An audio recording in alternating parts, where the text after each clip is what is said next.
Hi guys, so today we're going to make mud lava cakes and we're going to use our microwave, so it shouldn't take us more than maybe 10-15 minutes in all to complete this particular experiment, because as we know, even in cooking there is science. So Micaiah and I have already measured out everything, so we've pre-measured everything, which is why our video is not going to take as long.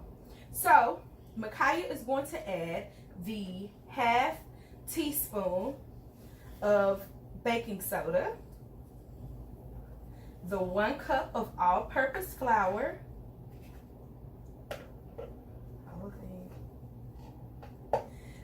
the half cup of sugar,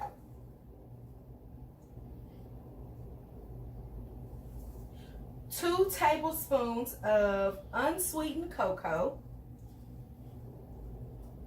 the half cup of buttermilk. That's right, we said buttermilk.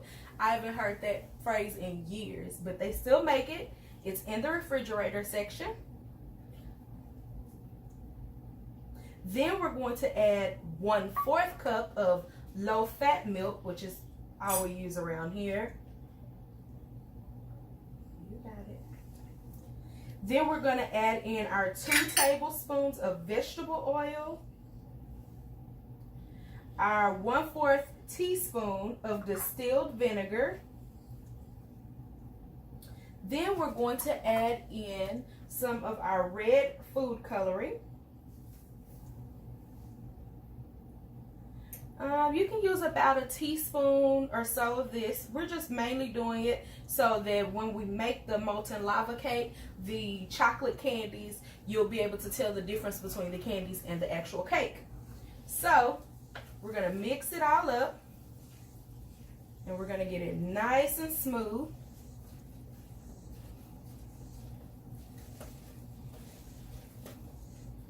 We're going to stir it until we get this nice, thick, smooth texture right here. And then we're going to take 4 coffee mugs and we're going to spray the inside with the non-stick spray. You want to do that too?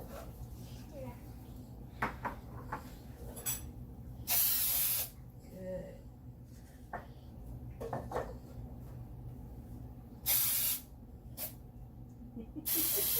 Oops.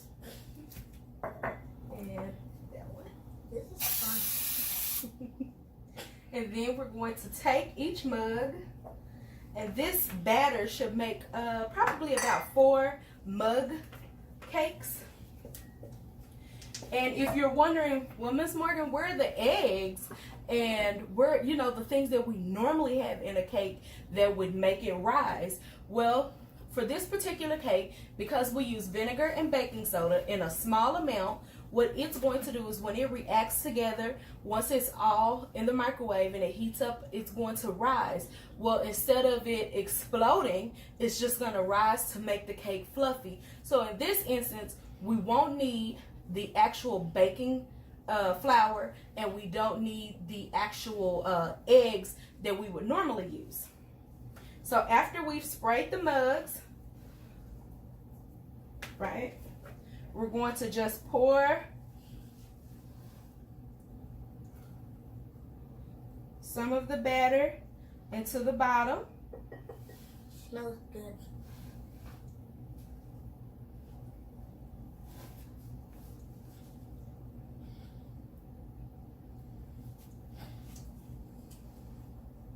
And we're going to try to get as much of the batter into the actual mug as we possibly can.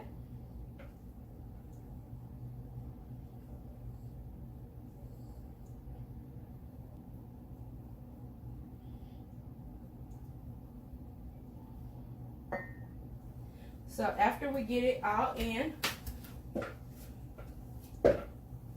we're then going to, Micaiah is going to take the chocolate chocolate candy pieces. We used the travel size and we just broke them up into the little sections. So she's going to put 4 of those in each cup.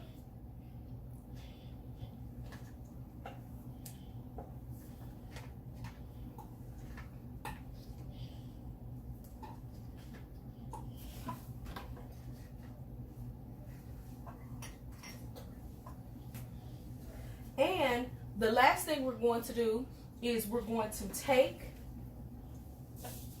the teaspoon.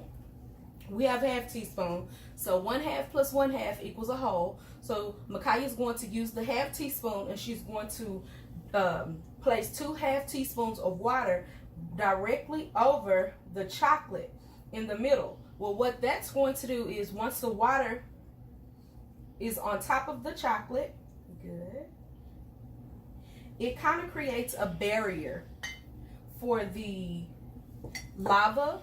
So it's going to create a barrier for the batter. So when the batter rises up over the chocolate, it's going to enclose it as such, which will create our molten lava cake.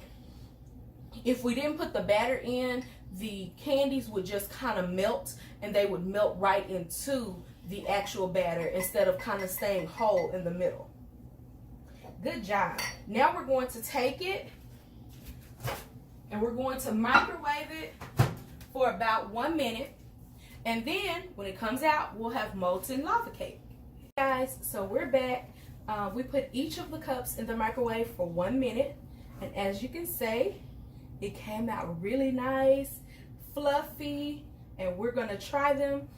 You can always add anything, ice cream, if you want to go back to Miss Tori's video at the beginning of the summer where we made homemade ice cream, or if you just want to scoop out of the freezer, that would be great. Micaiah has chosen to add sprinkles to hers, so we're going to let her dash a few sprinkles.